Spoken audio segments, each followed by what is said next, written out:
பிப்ரவரி மாதம் 4ஆம் தேதி மரியாதைக்குரிய மாண்புமிகு எடப்பாடி பழனிசாமி ஐயா அவர்கள் மகளிருக்கு 2000 ரூபாய் அண்ணா திராவிட முன்னேற்ற கழகத்தினுடைய ஆட்சி, தேசிய ஜனநாயக கூட்டணியினுடைய ஆட்சி வரும் என்று எப்பொழுது வருகிறதோ அப்பொழுது மகளிருக்கு 2000 ரூபாய் பணம் அவரது வங்கி கணக்கிலே வரவு வைக்கப்படும் என்ற சொன்ன மாத்திரத்திலேயே அந்த தேர்தல் வாக்குறுதிக்கு பயந்து இன்றைக்கு திராவிட முன்னேற்ற கழகம் 5000 ரூபாய் பணத்தை கொடுத்துக் கொண்டிருக்கிறது என்பதுதான் நிதர்சனமான உண்மை.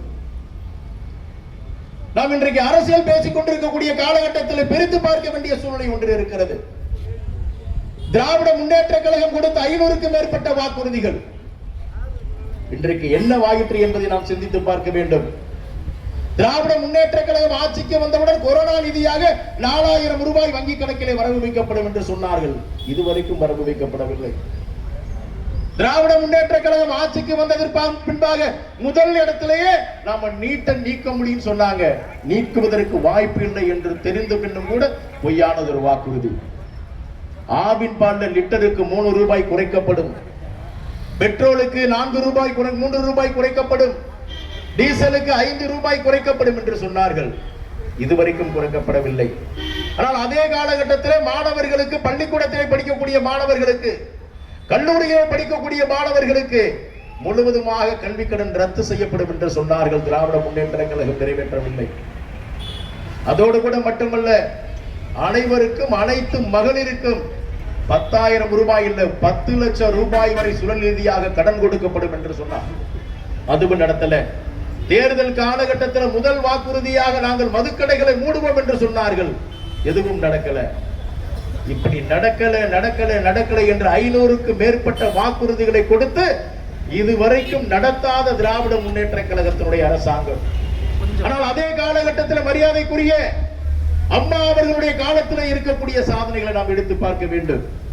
ஒரு குழந்தை கருவுற்ற காலத்தில் இருந்து அது 80 வயது 90 வயது ஆகும் வரைக்கும் தொடர்ச்சியாக நலத்திட்டங்களை வழங்கிய இந்தியாவில் இருக்கக்கூடிய ஒரு அற்புதமான முதலமைச்சர் யார் என்று சொன்னால், வாழ்ந்து சென்ற எங்களுடைய இதயத்தில் வாழ்ந்து கொண்டிருக்கக்கூடிய மாண்புமிகு புரட்சி தலைவி அம்மா அவர்கள் என்பதை மறுக்க முடியாது. அப்படிப்பட்ட தலைவருடைய வழிவந்த இன்றைக்கு இபிஎஸ் அவர்கள் இன்றைக்கு தேர்தல் வாக்குறுதிகளை கொடுத்திருக்கிறார்கள். இன்றைக்கு தேசிய ஜனநாயக கட்சியினுடைய ஆட்சி வரும் அன்றைக்கு மாணவர்களுடைய கல்விக்கடன் நிச்சயமாக ரத்து செய்யப்படும். திராவிட முன்னேற்ற கழகத்தினுடைய ஆட்சியில என்ன சொன்னாங்க அப்படின்னு கேட்டாச்சுன்னா, முதல் தலைமுறை பட்டதாரிகளுக்கு வேலை வாய்ப்புல முன்னுரிமை கொடுக்கும் சொன்னாங்க. அரசு அதிகாரிகளுக்கு பழைய ஓய்வூதிய திட்டம் பயன்படுத்தப்படும் என்று சொன்னார்கள். இத்தனை நலத்திட்டங்களையும் அவர்கள் செய்யவில்லை.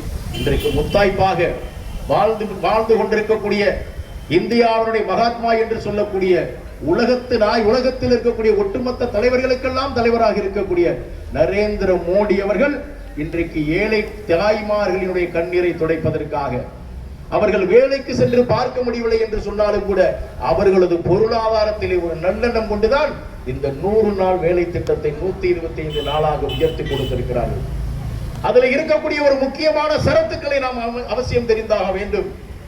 தொடர்ச்சியாக 15 நாட்கள் மகளிருக்கு வேலை கொடுக்கவில்லை என்று சொன்னால் அதற்கு இழப்பு நிதி என்ற ஒன்றை சொந்த மாநில அரசாங்கம் கொடுக்க வேண்டும், தமிழக அரசாங்கம் கொடுக்க வேண்டும்.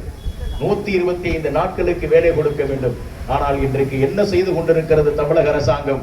125 நாட்களுக்கு பதிலாக 30 நாட்கள் 40 நாட்களுக்கு மட்டும் பணம் வேலை கொடுத்துவிட்டு அதற்கான தொகையை கூட முழுமையாக வங்கியினுடைய கணக்கிலே வரவு வைக்காமல் இன்றைக்கு போலியாக அட்டைகளை சேர்த்துக் கொண்டு ஒட்டுமொத்தமாக மத்திய அரசு கொடுத்துக் கொண்டிருக்கக்கூடிய நிதிகளை எல்லாம் வீணடித்து இன்றைக்கு திராவிட முன்னேற்ற கழகம் தன்னுடைய பாக்கெட்டில் போட்டுக் கொண்டிருக்கக்கூடிய ஒரு அவலமான சூழ்நிலையை உருவாக்கி இன்றைக்கு நாம் தெளிவாக தெரிந்து கொண்டாக வேண்டும். இதோடு கூட நாம் இன்றைக்கு ஒரு சபதத்தை எடுத்தாக வேண்டும்.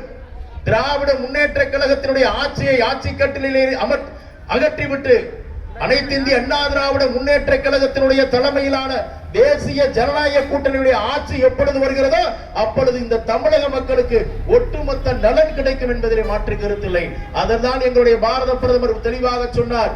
தேசிய ஜனநாயக கூட்டணியுடைய ஆட்சியை தமிழகத்திற்கு கொடுங்கள், இரட்டை இன்ஜின் ஆட்சியை நாம தருவோம் என்று சொன்னேன். ஒரு இன்ஜின் மரியாதைக்குரிய தமிழகத்தினுடைய வருங்கால முதலமைச்சராக இருக்கக்கூடிய திரு எடப்பாடியார் தலைமையிலான அமையவிருக்கக்கூடிய அமைச்சரவை ஒரு இன்ஜின் என்று சொன்னால், மத்தியிலே ஆண்டு கொண்டிருக்கக்கூடிய மாண்புமிகு பாரத பிரதமர் நரேந்திர மோடி அவர்களுடைய தலைமையிலான அமைச்சரவை இரண்டாவது இன்ஜின் சொன்னால், இந்த இரண்டு இன்ஜினும் சேர்ந்து இழுத்துக் கொண்டு சொல்லும் போது தமிழகத்தில் இருக்கக்கூடிய கடைக்கோடியில் இருக்கக்கூடிய எனதருமை தாய்மார்களுக்கும் தந்தைமார்களுக்கும் எத்தனை திட்டங்கள் ஒதுக்கப்படுகிறதோ அத்தனை திட்டங்களும் முழுமையாக கிடைக்கும் என்பதிலே மாற்று கருத்து இல்லை என்று சொல்லி, அதற்கு நாம் அனைவரும் தீய சக்தி திராவிட முன்னேற்ற கழகத்தை தமிழகத்தினுடைய ஆட்சி கட்டிலில் இருந்து அகற்றுவதற்கு நாம் பாடுபட வேண்டும் என்று சொல்லி வாய்ப்புக்கு நன்றி கூறி வார்த்தைகளை நிறைவு செய்கிறேன். பாரத் மாதா கி ஜெய். அனைத்து